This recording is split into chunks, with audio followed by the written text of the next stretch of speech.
We left off here Pei Aleph.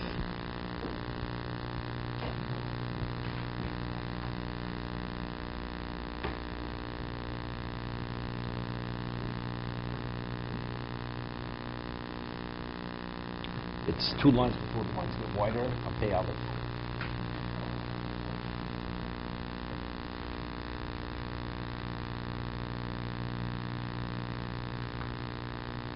Two lines before the lines get wider. Amar Rav Kana, Anoshim Yibachutz, Anoshim Yibachutz.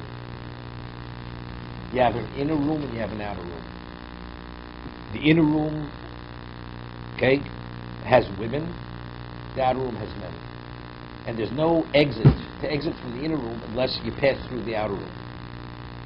Okay? So that means, we had earlier in the Mishnah says, 2 men and a woman, there's no yichud. Right? Because men are ashamed to do kabbalah with a woman in the presence of another man. So 2 men and a woman, there's no yichud. So you have women in the inner room if they're going to pass through the outer room. Correct? So that means if the woman has to pass through, she's going to sequester herself with minimally 2 men, maybe more than that. So it's not a problem. Correct? When she's in the inner room, there's no problem. There are only women in the inner room. But the only way she can exit from the inner room, she has to pass through the outer room. But since the outer room has men, so with multiple men, the law of yichud has no relevance. Okay? Anoshim mibachutz, anoshim mifnim, echoshim yichud. There's no concern of yichud, of seclusion. What about anoshim mibifnim, v'noshim mibachutz? What about if you have men in the inner room and women in the outer room, and the men have to pass through where the women are? Now it's a problem. Correct?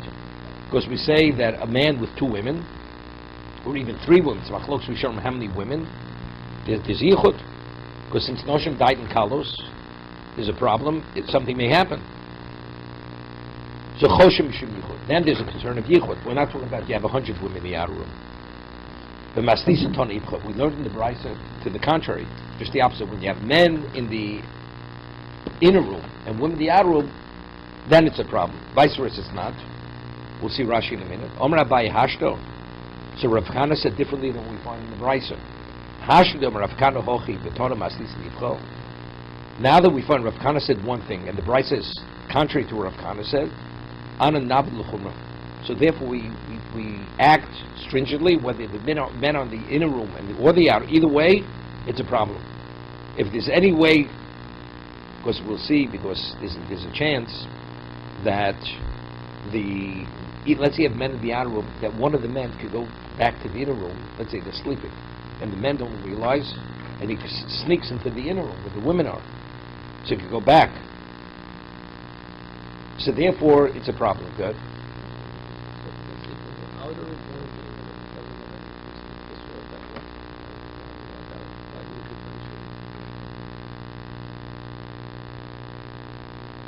Again, if you have men according to the Rav Khan, it's very simple. It's not a question of sneaking. People, they go out, you go from the inner room to the outer room. So if you have men in the outer room, the men don't go back because they only cross paths when they exit. So men are going to exit into the street. The women being in the back room, they exit through the outer room, which is not a problem because the woman is exposed, is sequestering herself with more than one man. There's no yichud. Okay? The Brisa is to the contrary, the other way. If you have women in the outer room, right? If you have women in the inner room, is a problem. So Rashi explains it.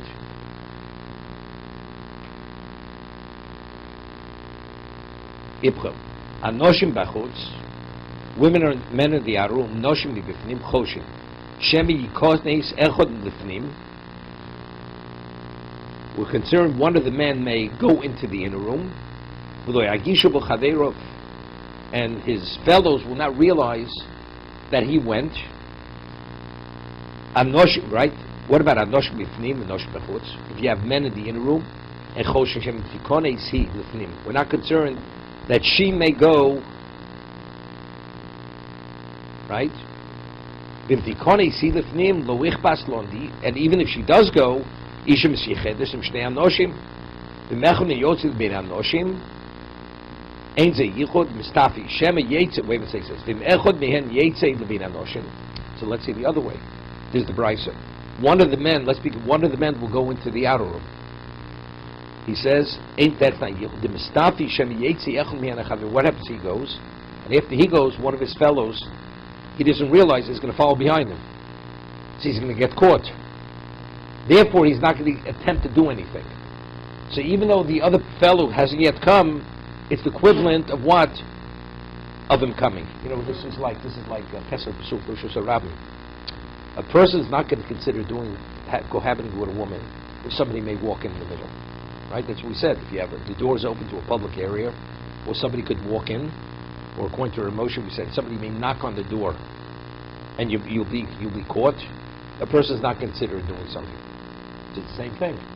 So when you have women on the outer room, we said, and the man goes from the outer room to the inner room to the outer room. It's yichud, seemingly. But what happens if another person follows behind? So therefore, it's the equivalent of having two men with a woman. They're not going to cohabit.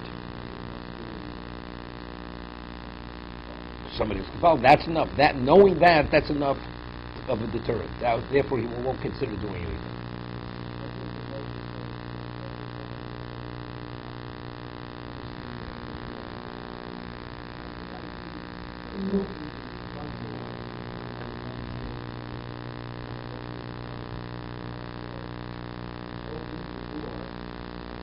You don't have to. Your wife could come in any time. So you'll get caught. You never know. She may come back in a minute. You don't know when she's going to be back. Right. Exactly. We're not saying it's the best thing. Again, before we spoke about Adam kosher, Adam not kosher. Persons know Adam kosher. People don't talk. They know.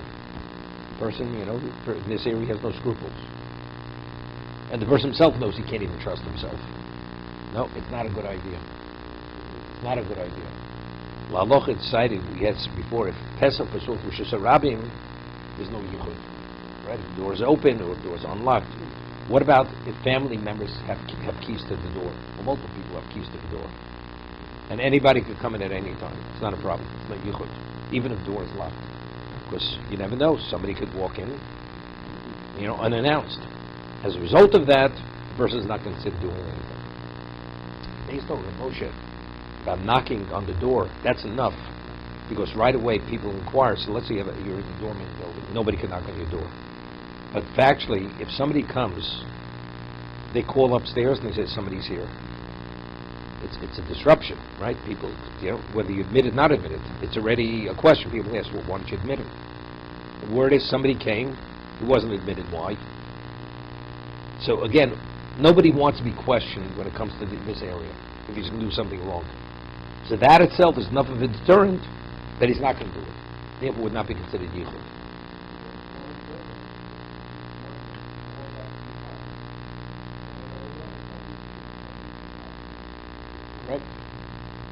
Correct.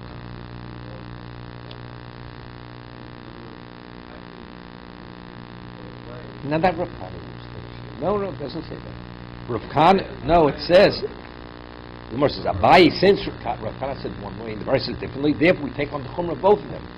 So whether you have women in the back room, in the inner room, or the outer room, either way we're machmir. Because the Bryce is one way and Rav Kana says the other way.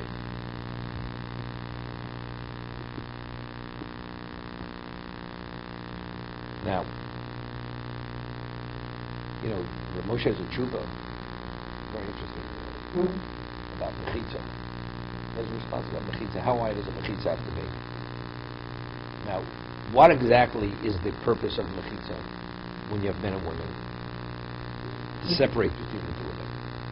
Rav Moshe has a very lenient opinion. He's the most lenient. Meaning, mechitza is not because of you see the woman, but it's the intermingling between men and women. Because a man could reach over. So somebody writes Rav Moshe a question. I hear that the rabbi rules that a mechitza that's 36 inches is sufficient. That's what I hear he said in the name of the rabbi. Okay? So Rav Moshe writes back. He says, they say a lot of things in my name. That's one thing I didn't say.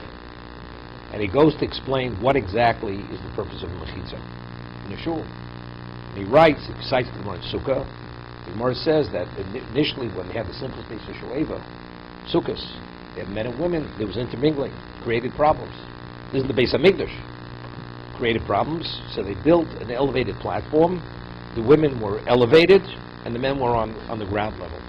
And that prevented any intermingling between men and women. So the key, what is the purpose of Mechitza? Separation of men and women. Even though it doesn't say they had a wall, visually they saw the women, not a problem. And that's sort of Moshe Shita. That in a shul, even if you're able to see the women, as long as they're properly attired, it's not a problem. That's sort of Moshe. Therefore, it lets you have a glass wall. You're able to, transparent, you're able to see, it's 100% permitted.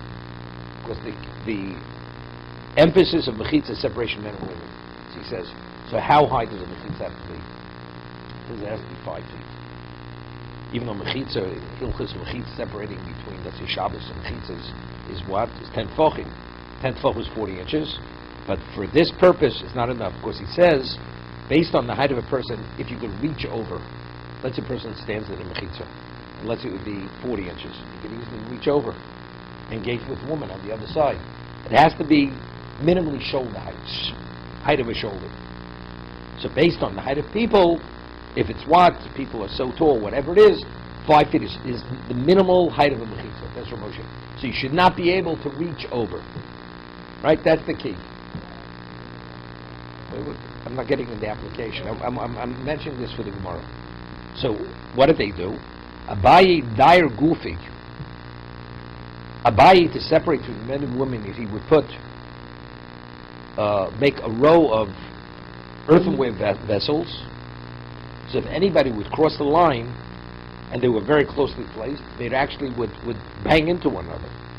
So there would be noise. It's like setting off a trap. It's like an alarm system. So if anybody, let's say there were men in the back room, women in the front room, anybody passed out, crossed that line, people would know immediately. So this would keep people in check. Rava Dair Konig. He would put reeds, and also they would start rustling, would make the noise, and that would alert so a person's not going to put himself in a position where he'll be embarrassed. Because if he crosses that line into the women's section, people are going to know immediately. Okay? So this is what I said, interesting, what we discussed. So what happens today? We have security cameras, right? On the laws of Yichud, let's say. Nobody goes unseen. Whatever happens is going to be recorded. I don't think it's so simple. No. See, it has to be, if somebody's watching is one thing. How many people think that thing? Knowing if I cross the line, I'm going to set off an alarm, not a question. Set off an alarm, not a question. Because actually you set off the alarm. Right? Here, I mean, a person commits a crime, even though he knows that the cameras are along the street. Are they going to look? What? He doesn't even think about these things. Anything that doesn't enter a person's mind is a problem with Yichud. So even though there's a security camera in an elevator, wherever it may be, it doesn't make a difference. Are people that cognizant? It's the equivalent of big brothers watching, so to say.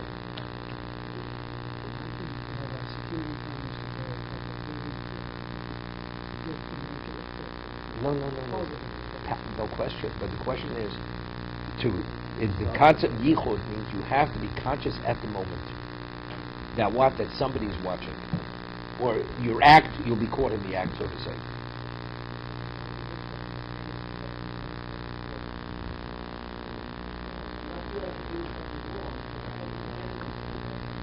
See, if you have security people, they're always watching those cameras. Always. There's somebody security in the building, they're always watching those closed circuit TVs. They're watching you. Even then it would be a question. It's the question, are you in touch with it or are you not in touch with it? But as he's saying, that we talk about security cameras, they only look at the films, if there's an incident, so they're going to go look at the films to see exactly what happened, who the person was.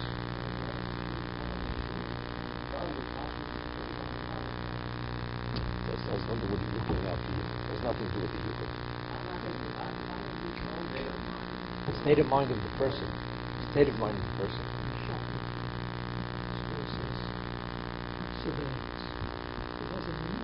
No. But let's say they would not have the signs, surveillance. They wouldn't have it, even though everybody knows theoretically the security cameras. Unless it's blatantly clear the security is that sign there, people will be tempted to do things that they shouldn't do. Somebody who would normally shoplift, the sign's there, it's not there. Some in his own mind will somehow say it probably isn't. And if it's probably isn't a shoplift, will get caught. There's no question will be caught. But that's a camera. There's somebody watching continuously. It's not just being filmed. So that would be the symbol over here. But say this elevator's under continuous surveillance, and it's clear in there. There's no or whatever it is.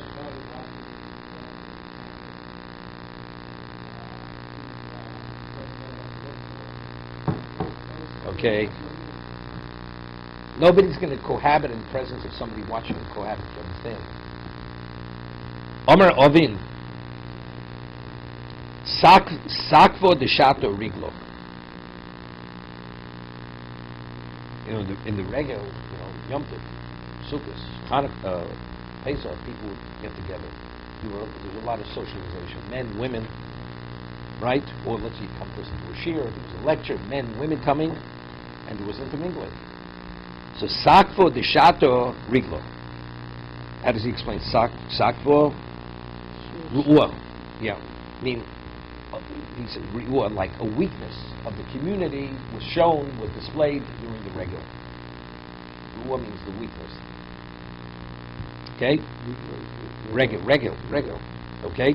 So we don't do it here, but many shuls, communities, they do it. After the first Monday, Thursday, Monday, after a regular, the new month, they have sleepers. It's called Bahab. And they sleeps in the back of the siddur. We don't do it here. But many shuls, communities, they do Bahab. Beis, hey Beis. Why? And it's only after Pesach and Sukkot. Why? It's based on this Tosis right here. So he says, bottom Tosis, Pirish Ri'ur Shel Yemos HaShana, the Yichud, meaning the weak point of the year for Yichud, Ulaveiro, and to, God forbid, for a person to violate this area, Klomi Yemos HaRegel, during the days of Yom Tov. Why? Sheish Kvutzas HaNoshim v'Noshim Lishma Droshem. You have groups of men and women come listen to the lecture. The Nosten Ayin Zelzen, and they look at one another. The men and women, they notice one another, and there's an attraction. And as a result of this exposure one to another, it leads to not good things. Therefore, this is a sore spot of the whole year. It's the regular. V'yesh omrim lakach nogu lisanos lacharapes lacharasukas. Many people, they fast on Bahab. The days of Beis, hey Beis, Monday, Thursday, Monday of Slichos, they fast. And he says, because of this, to correct the tshuva, nogu lisanos lacharapes lacharasukas, for this reason. After Pesach and Sukkos.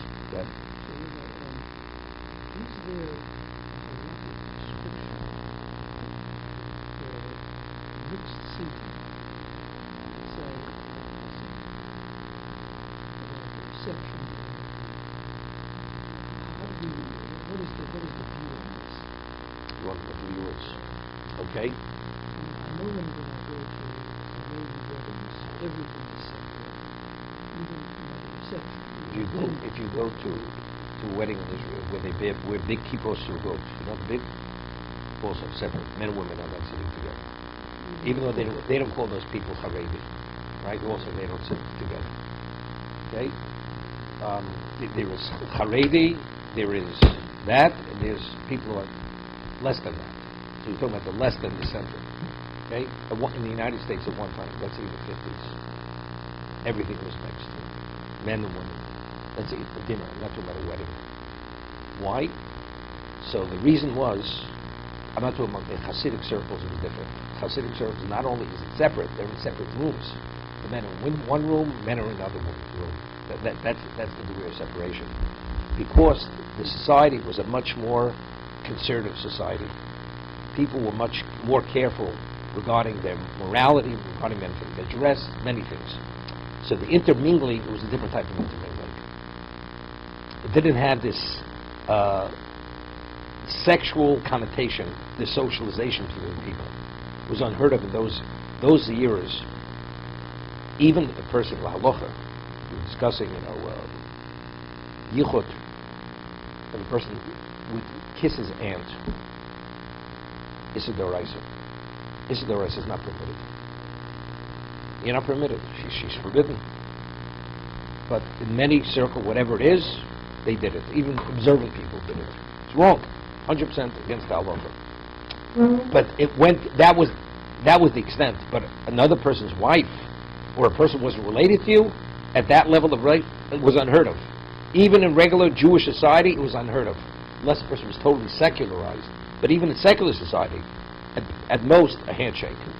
But any act which was considered an act of intimacy, definitely not. But a lot has changed since then. The whole world has changed. So because a lot of this area has been weakened and breached, therefore we have to make many more fences. And because of that, even it's not a wedding setting, a dinner setting, you have separation of men and women for that reason. Because whenever, in every community you hear, unfortunately, many things go on in communities. Things which are unheard of. Observant people somehow failing the test. Somehow. And families being destroyed. Where does this come from? It comes from exposure. People are exposed to one another. It leads to the worst things. Not the good things, but the worst things. Therefore, the Haredim, or the other people, they take all these precautions to separate men and women for that reason. This is the reason. That's even at a dinner. A wedding where there's dancing, it's even more so, because the whole setting is you rejoicing in a way, and in that setting, it's like, when a person is in a state of happiness or euphoria, people let their guards down, and you're less careful. Therefore, that's why you have to be more careful. And therefore, and also, when a woman dances, the Gemara says, we have Gemara in Erevin, that a person should not walk behind a woman. The Gemara says it's better to walk behind a lion than behind a woman. And if you're walking down on a road and a woman's before you, you should try to pass by her. Because to watch a woman's movements, even as she walks, we're not talking dancing in that kind of setting, it's something that could affect her. Therefore, you should pass the woman quick, because walking behind a woman, it's better to walk behind an Ari than behind a woman.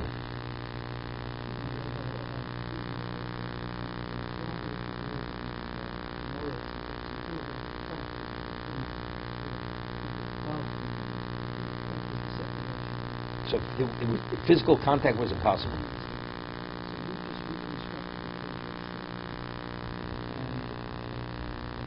Upstairs, instead of it being solid,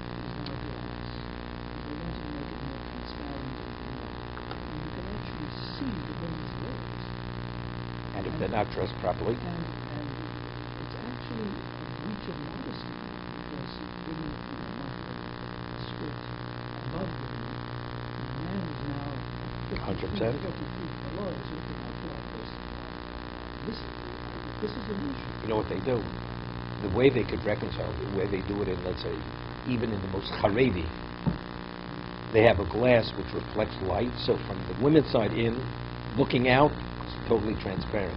But because of the glare of the light, the way the glass is slanted, yeah, but it's not a one-way, it's not a colored glass, it's a regular glass, but it has a certain reflection. Because of that reflection, you can only see it's a one-way glass for that reason.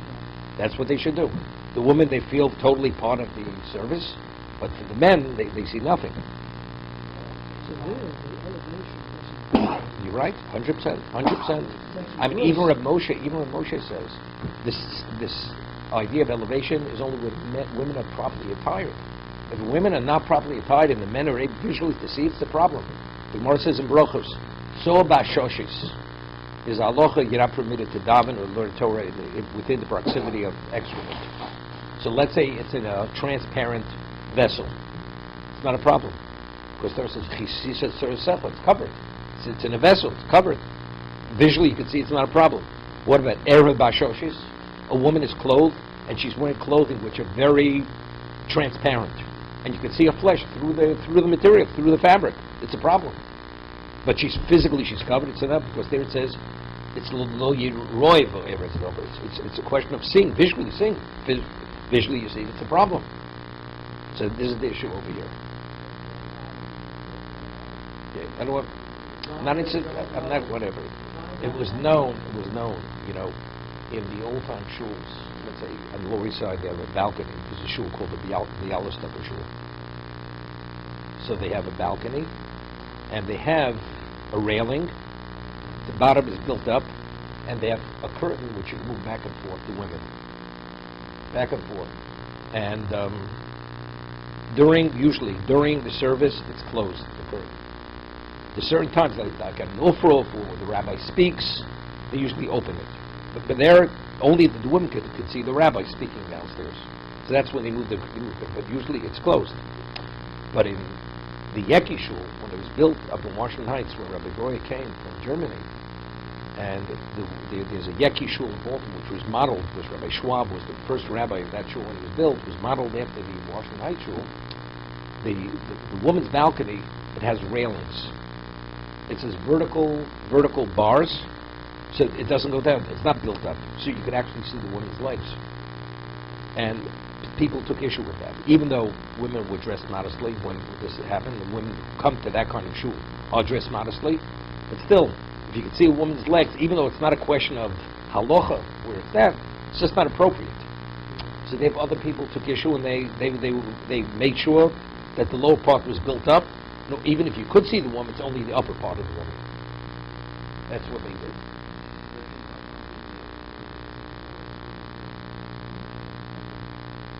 Well, it's clear it's a Kabbalah. It's not a Tannis. Because you have to, like we have the Merces and Tainis, to be Kabbalah Tainis, if you accept the Tainis, you have to accept it mincha the prior day. So a Tannis, you don't accept it. You have to accept it the prior day. Right? Bahab, you have to accept it. If you're going to fast, most people don't fast anyway on a Bahab. Okay, but this is the famous doses. What the Gemara says here, that's the basis for fasting on Bahab. After Pesach and after Sukkot. Just Monday, Thursday, Monday. 3 times. How long? What do you mean? Once. 20 days, and that's it. That's it. It's back in the sitter. It's 10 days and then you're done. Correct. It doesn't go on for weeks and weeks. No. One set of Monday, Thursday, Monday, that's it. But if you look in the index of the Siddur, in the back it says the slichus for Bahab. Correct.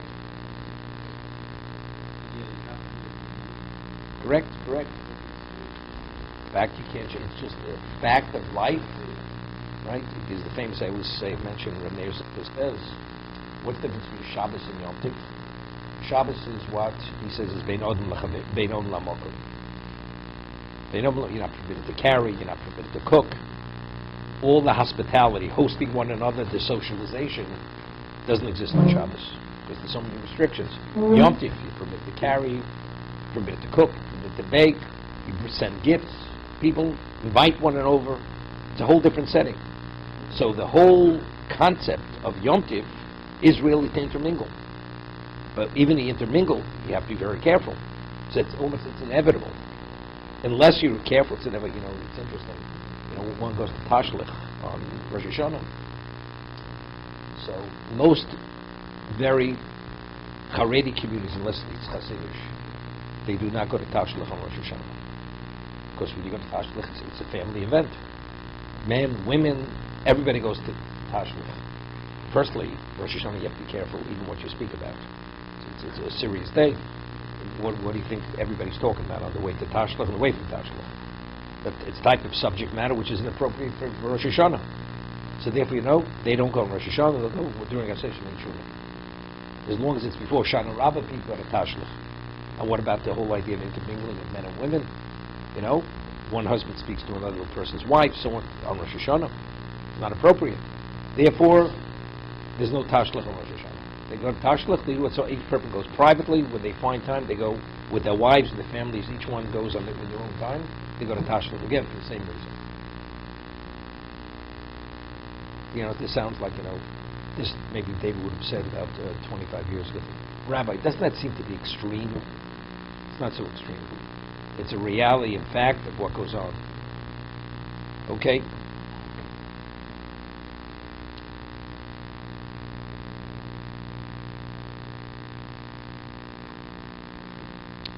The Gemara tells over a story. Hanoch Shvuyaisa, the Osel Nerdo, in the old days it was not unusual. The non-Jews, they would capture women, and then they would sell them for ransom. Right? Jewish women. So there were these captives, female captives, they brought in Nerdo. There's a community in Bavel, Askil Be Rav Amram Chasida. Now you have all these women. Where are you going to put them? You can't put them in a regular person's house.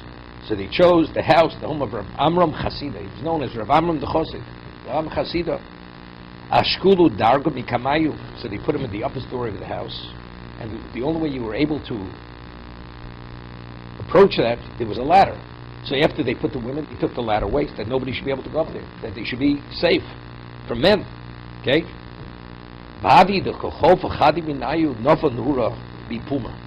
Hear what happened? As one of these women passed by, Rav Amram Chasida was the lower level, and she evidently was very attractive, and Rav Amram Chasida saw her. There was like a light shining from her. She radiated.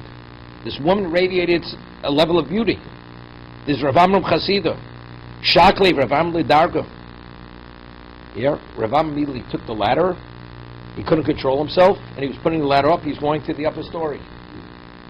Lo Yochlin Be'asor Lemid. Hear this? It was a ladder that was so heavy that normally 10 people couldn't carry the ladder. That's how heavy this ladder. He himself, he was so overwhelmed with desire, he was able to carry this ladder. Stephen went to show up this morning. Dalya L'chudeg. Yeah? Dalya L'chudeg. He was able, he put it up all by himself. Solek V'ozil.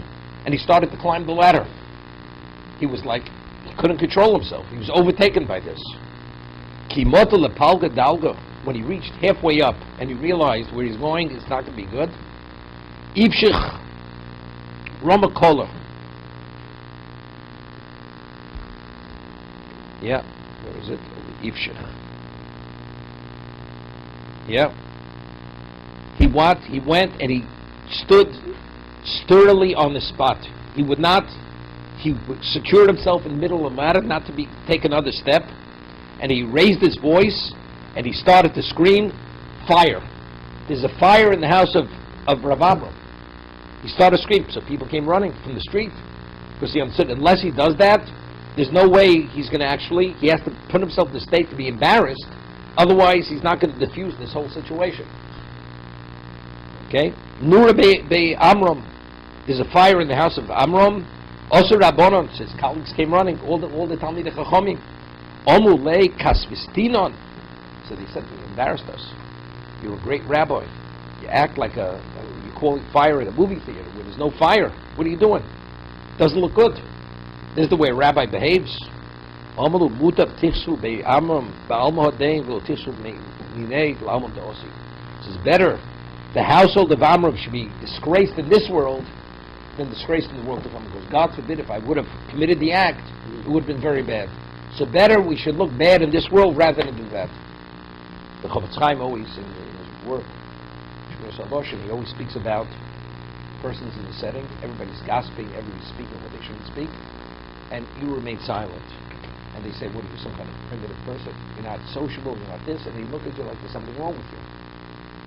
You're not talkative, you're not this, you don't want to discuss.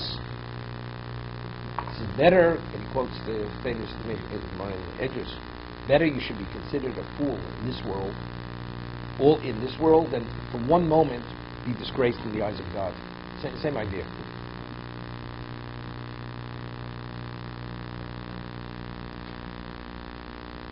Ashbei diinpik mineg.